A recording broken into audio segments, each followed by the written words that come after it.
नमस्कार। स्वागत है सभी विद्यार्थियों और परीक्षार्थियों का आज के इस बेहद खास गहन अध्ययन में, यानी हमारी इस विशेष क्लास में। सभी को नमस्कार। आज का सेशन सच में बहुत महत्वपूर्ण होने वाला है। बिल्कुल, आज का ये सेशन पूरी तरह से ऊर्जा और ऐतिहासिक तथ्यों से भरपूर रहेगा। आज का हमारा विषय है 1857 की क्रांति। जी, और इसे हम बहुत गहराई से समझने वाले हैं। एकदम। इस विषय की गहराई में उतरने से पहले सभी परीक्षार्थियों के लिए ये समझना बहुत जरूरी है कि इस महान क्रांति के समय दुनिया और भारत का मतलब उस समय का परिदृश्य क्या था। पृष्ठभूमि समझना तो सबसे पहला कदम होता है। बिल्कुल, पृष्ठभूमि को समझना हर ऐतिहासिक घटना को डिकोड करने की चाबी होता है। 1857 के उस दौर में इंग्लैंड की महारानी विक्टोरिया थी और वहां के प्रधानमंत्री थे पामरस्टन। विक्टोरिया और पामरस्टन। जी, वहीं भारत में अंग्रेजी सत्ता का जो चेहरा थे, यानी भारत के गवर्नर जनरल, वो लॉर्ड कैनिंग थे। ये वही समय था जब ईस्ट इंडिया कंपनी का शासन अपने चरम पर था और भारतीयों के भीतर असंतोष का लावा वो धीरे धीरे पककर ज्वालामुखी बनने को तैयार था। ये पृष्ठभूमि सच में बहुत दिलचस्प है। सबसे पहले इसी बात पर आते हैं कि आखिर ये 1857 की क्रांति थी क्या। इतिहास की कई किताबों में इसे अक्सर केवल एक सिपाही विद्रोह कहकर समेट दिया जाता है। देखिए, क्या ये सच में केवल कुछ नाराज सैनिकों का विद्रोह था या इसकी जड़ें कहीं ज्यादा गहरी थीं? ये एक बहुत ही अहम सवाल है, खासकर मुख्य परीक्षाओं के दृष्टिकोण से देखा जाए तो। सरल शब्दों में परिभाषित करें तो 1857 का विद्रोह केवल कुछ नाराज सैनिकों का गुस्सा भर नहीं था। तो फिर इसका असली स्वरूप क्या था? दरअसल ये भारत में ब्रिटिश शासन को जड़ से उखाड़ फेंकने का पहला सबसे बड़ा, व्यापक और संगठित प्रयास था। एक ऐसी ज्वाला जिसने समाज के हर वर्ग जैसे किसानों, मजदूरों, रियासतों और आम जनमानस सबको छू लिया था। इसे महज एक सैन्य विद्रोह कहना इस महान घटना के साथ अन्याय होगा। मैंने कहीं पढ़ा था कि इस क्रांति की योजना बहुत पहले से बन रही थी और संदेश भेजने के लिए कुछ अजीबोगरीब तरीकों का इस्तेमाल हुआ था। जी हाँ, बिल्कुल। क्या सच में ऐसा कोई गुप्त प्रतीक चिन्ह था जिसके जरिए लोगों को एकजुट किया जा रहा था? ये ऐतिहासिक तथ्य बहुत ही प्रामाणिक है। इस पूरी क्रांति का एक गुप्त प्रतीक चिन्ह था, कमल का फूल और रोटी। कमल का फूल और रोटी, क्या बात है। साथ ही विद्रोहियों ने अपनी पहचान और एकजुटता दिखाने के लिए हरे रंग के झंडे का प्रयोग किया था। ये सब कोई रातों रात नहीं हुआ था। मतलब इसके पीछे एक पूरी प्लानिंग थी। जी, इसकी एक बाकायदा योजना बनाई गई थी। ये योजना बिठूर में, जो कि कानपुर के पास है, वहां नाना साहब और उनके सहयोगी अजीमुल्ला खां ने मिलकर तैयार की थी। अजीमुल्ला खां का नाम तो बहुत अहम है। बहुत अहम है। अजीमुल्ला खां की कूटनीतिक सूझबूझ का अंदाजा इसी बात से लगाया जा सकता है कि वो इस क्रांति के लिए समर्थन जुटाने के लिए लंदन और तुर्की तक गए थे। लंदन तक? अंग्रेजों के गढ़ में? जी हाँ, वहां उन्होंने विदेशी पत्रकारों से भी मुलाकात की थी ताकि भारत के पक्ष में एक अंतर्राष्ट्रीय माहौल बनाया जा सके। ध्यान दीजिए विद्यार्थियों, ये प्रतीक चिन्ह और योजनाकारों के नाम परीक्षा के लिए बहुत महत्वपूर्ण है। कमल का फूल और रोटी। बिल्कुल, इसे अच्छे से नोट कर लें। अब हम एक एक करके उन कारणों का गहराई से विश्लेषण करेंगे जिनकी वजह से ये ज्वालामुखी फटा। शुरुआत करते हैं राजनीतिक कारणों से। अंग्रेज ऐसा क्या कर रहे थे जिसने भारत के राजाओं और नवाबों को इतना विवश कर दिया कि उन्हें हथियार उठाने पड़े? राजनीतिक कारणों में सबसे पहला और सबसे घातक हथियार था लॉर्ड डलहौजी की हड़प नीति, जिसे डॉक्ट्रिन ऑफ लैप्स भी कहा जाता है। Doctrine of lapse? हिंदू परंपरा में यह सदियों से चला आ रहा था कि यदि किसी राजा का अपना सगा पुत्र नहीं है तो वह किसी बच्चे को गोद लेकर उसे अपना उत्तराधिकारी बना सकता है।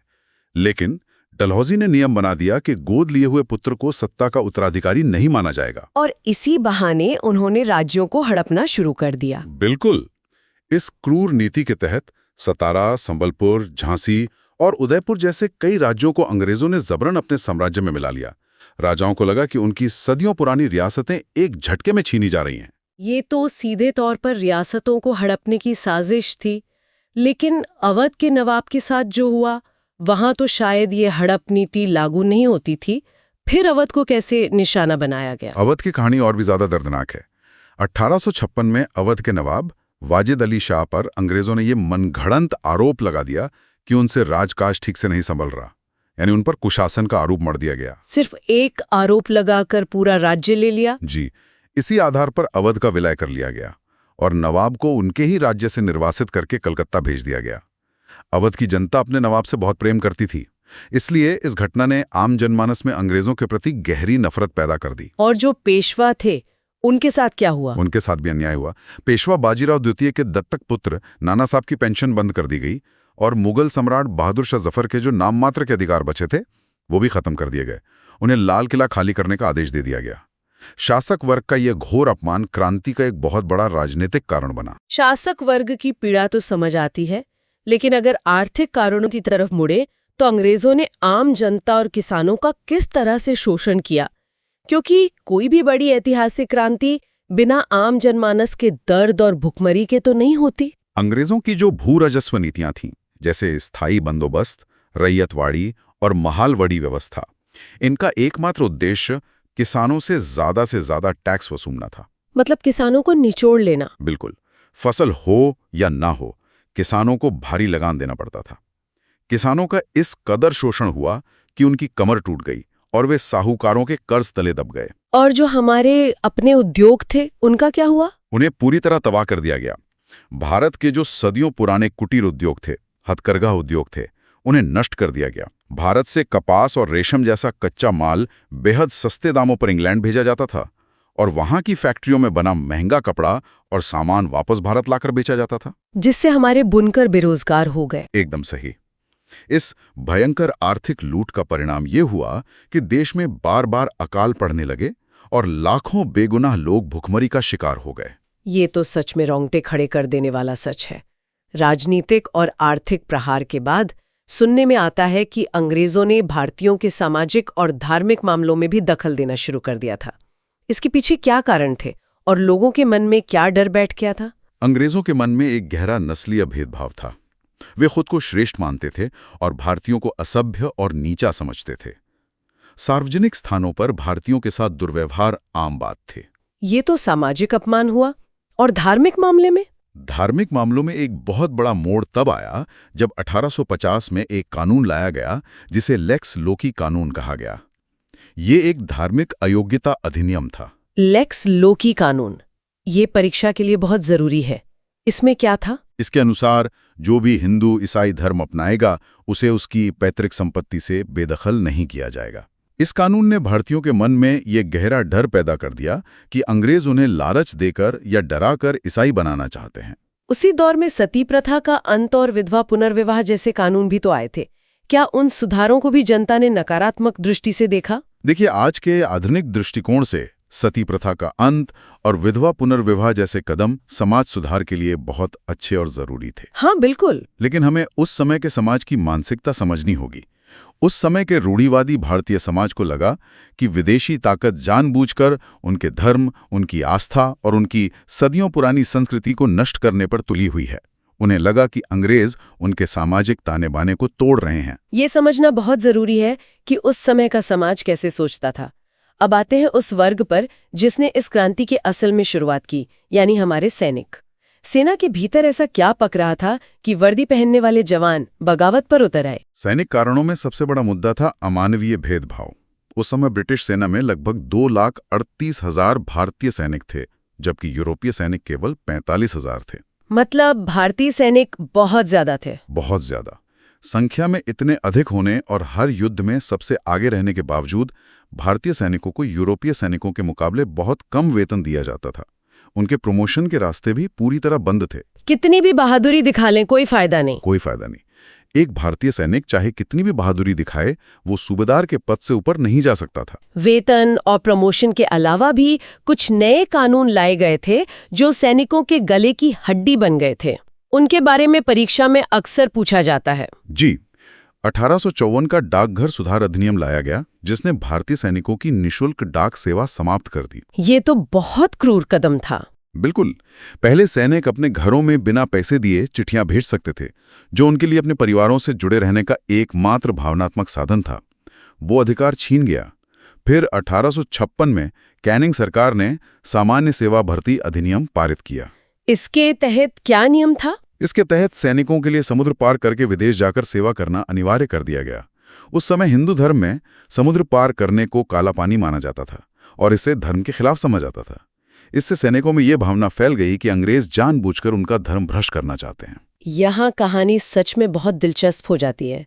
ये सारी आग सुलग ही रही थी कि अंग्रेजों ने एक ऐसी भारी गलती कर दी जिसने बारूद के ढेर में चिंगारी का काम किया, जिसे इतिहास में तात्कालिक कारण कहा जाता है। 1856 के अंत में ब्रिटिश सरकार ने पुरानी ब्राउन बेस बंदूक की जगह सैनिकों को नई न्यू एनफील्ड राइफल इस्तेमाल करने के लिए दी।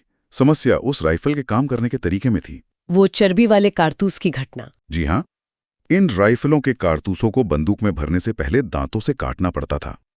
जल्द ही सेना के भीतर ये बात फैल गई कि इन कारतूसों को नमी से बचाने के लिए उन पर गाय और सूअर की चर्बी का लेप लगाया गया है। और क्या ये सच था? बाद में इतिहासकारों की जांच में ये बात काफी हद तक सच भी साबित हुई। गायें हिंदुओं के लिए पूजनीय है और सूअर मुसलमानों के लिए हराम है। जी हाँ। इस एक कारतूस ने हिंदू और मुस्लिम दोनों सैनिकों की धार्मिक भावनाओं को एक साथ गहरी चोट पहुंचाई। इसका पहला बड़ा विरोध कहाँ देखने को मिला? इसी का परिणाम था अमर शहीद मंगल पांडे का विद्रोह। 29 मार्च 1857 को बैरकपुर छावनी, जो बंगाल में थी, वहां 34वीं नेटिव इन्फेंट्री के सिपाही मंगल पांडे ने इन चर्बी वाले कारतूसों को छूने से साफ इनकार कर दिया। और जब उन पर दबाव डाला गया? जब उन पर अधिकारियों द्वारा दबाव डाला गया तो उन्होंने क्रोध में आकर अंग्रेज अधिकारी लेफ्टिनेंट बग और सार्जेंट हडसन पर गोली चला दी। मंगल पांडे को तुरंत गिरफ्तार कर लिया गया और चंद दिनों बाद 8 अप्रैल 1857 को उन्हें फांसी दे दी गई। एक वीर की ये शहादत खाली नहीं गई।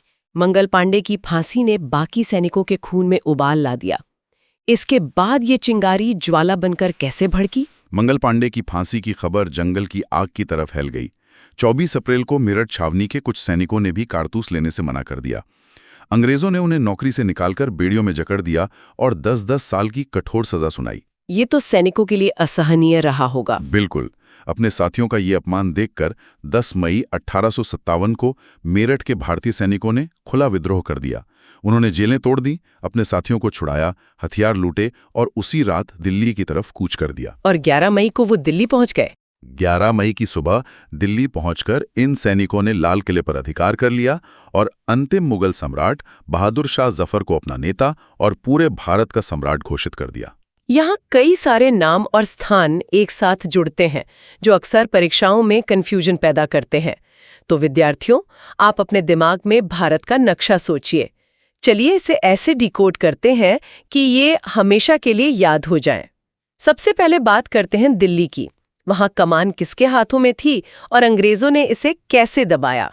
दिल्ली में नाम मात्र का नेतृत्व तो वृद्ध सम्राट बहादुर शाह जफर का था, लेकिन असल सैन्य कमान उनके सेनापति बख्त खान के हाथों में थी। अंग्रेजों की तरफ से इस विद्रोह को दबाने का काम निकलसन और हडसन नाम के अधिकारियों ने किया। हडसन और निकलसन? जी। काफी खूनी संघर्ष के बाद दिल्ली पर अंग्रेजों ने दोबारा कब्जा कर लिया। बहादुर शाह जफर को हुमायूं के मकबरे से गिरफ्तार कर लिया गया और उन्हें निर्वासित करके रंगून भेज दिया गया, जहां बाद में उनकी मृत्यु हो गई। दिल्ली से ये आग अवध की तरफ भी तो बढ़ी होगी, जिसके नवाब को कुशासन का आरोप लगाकर हटा दिया गया था।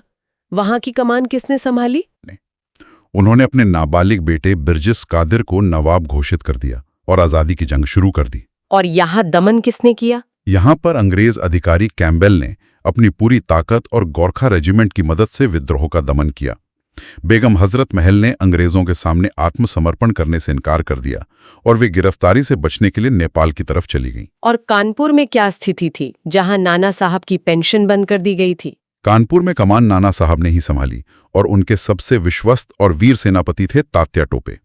विद्यार्थियों को यहाँ एक बहुत महत्वपूर्ण तथ्य अपने नोट्स में जरूर शामिल करना चाहिए। तात्या टोपे का मूल नाम रामचंद्र पांडुरंगा था। रामचंद्र पांडुरंग, ये कई बार एग्जाम्स में पूछा गया है। जी। कानपुर में भी विद्रोह को दबाने का काम उसी अंग्रेज अधिकारी कैम्बेल ने किया जिसने लखनऊ में किया था। तात्या टोपे लंबे समय तक छापामार युद्ध करते रहे, लेकिन बाद में एक जमींदार के धोखे के कारण उन्हें सोते हुए गिरफ्तार कर लिया गया और फांसी दे दी गई। अब बात करते हैं उस नायिका की जो हड़प नीति का सबसे बड़ा शिकार थीं। झांसी की रानी लक्ष्मीबाई का इस क्रांति में क्या योगदान रहा? झांसी में विद्रोह का बिगुल रानी लक्ष्मीबाई ने फूका। वो अपने दत्तक पुत्र को उत्तराधिकारी न मानने की हड़प नीति के खिलाफ लड़ रही थी। अंग्रेज अधिकारी हीरोज ने झांसी के किले पर भारी तोपखाने से हमला किया। रानी ने तो बहुत वीरता से युद्ध किया था। अद्वितीय वीरता दिखाई उन्होंने। किले से निकलकर तात्या टोपे के साथ मिलकर ग्वालियर पर कब्जा किया और अंततः अंग्रेजों से लड़ते हुए वीरगति को प्राप्त हुई। रानी की वीरता का लोहा अंग्रेज भी मानते थे। हीरोज खुद रानी से इतना प्रभावित था कि उसने उनकी मृत्यु पर कहा था, यहाँ पर सोई हुई महिला सभी विद्रोहियों में से एकमात्र मर्द है। क्या बात है। इस पूरी क्रांति में युवाओं का जोश तो था ही, लेकिन बिहार के जगदीशपुर से एक बहुत ही हैरान करने वाली कहानी सामने आती है। वहां का नेतृत्व किसने किया? जगदीशपुर में वहां के प्रमुख जमींदार बाबू कुंवर सिंह ने नेतृत्व किया। सबसे हैरान करने वाली बात यह थी कि उनकी उम्र उस समय 80 वर्ष थी। 80 वर्ष की उम्र में? जी हाँ, 80 वर्ष की उम्र में उन्होंने तलवार उठाई और कई बार अंग्रेजों को युद्ध के मैदान में धूल चटाई। वे इस पूरी क्रांति के एकमात्र ऐसे बड़े नेता थे जो अंग्रेजों के हाथ नहीं आए और प्राकृतिक रूप से अपनी मृत्यु को प्राप्त हुए।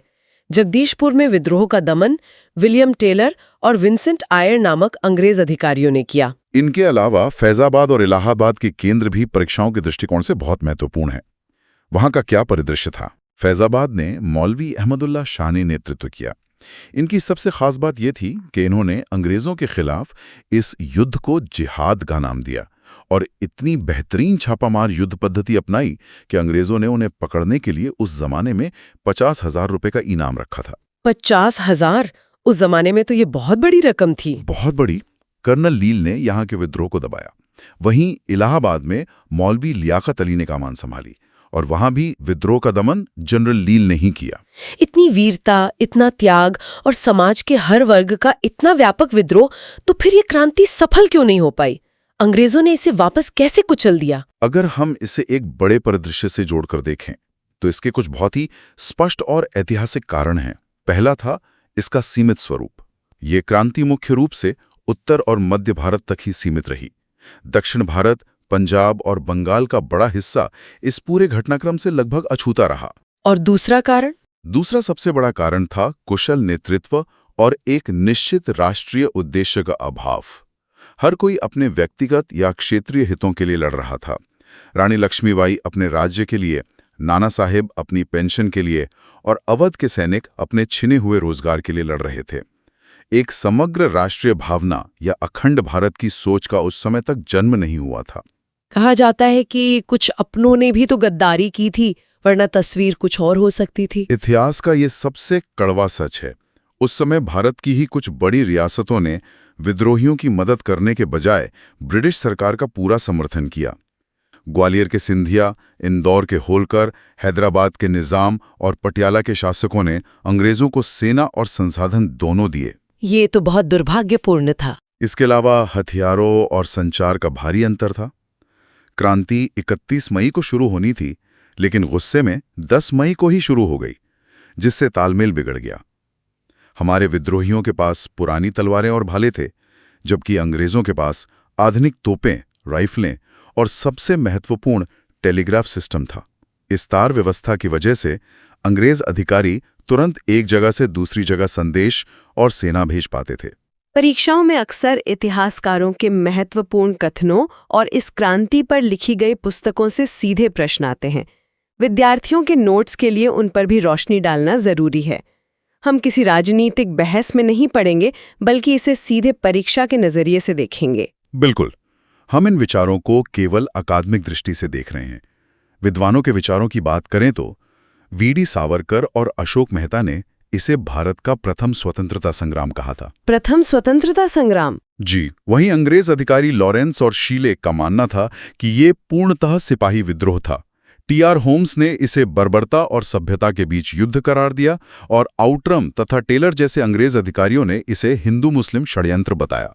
और वो कौन सी प्रमुख किताबें हैं जो अक्सर पूछी जाती हैं? पुस्तकों की बात करें तो 3 किताबें सबसे ज्यादा परीक्षा में पूछी जाती हैं। पहली the first war of independence, जिसे वीडी सावरकर ने लिखा। दूसरी 1857, यह भारत सरकार द्वारा अधिकृत पुस्तक है, जिसे एस.एन. सेन ने लिखा। और तीसरी द ग्रेट रिबेलियन, जिसके लेखक अशोक मेहता हैं। तो अंततः इस पूरी घटना का निष्कर्ष क्या निकला? इतनी बड़ी उथल-पुथल और खून खराबे के बाद अंग्रेजों की शासन व्यवस्था में क्या बड़े बदलाव आए? परिणाम बहुत ही ऐतिहासिक और दूरगामी रहे।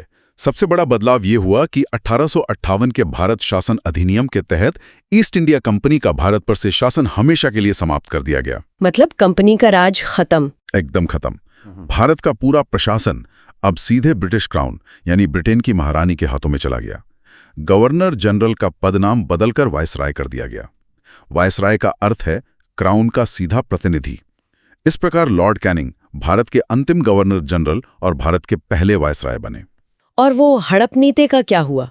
डलहौजी की उस विवादित हड़प नीति को भी तत्काल प्रभाव से रोक दिया गया और भारतीय शासकों को गोद लेने का अधिकार वापस दे दिया गया। सैन्य ढांचे में भी तो कुछ बड़े बदलाव किए गए थे।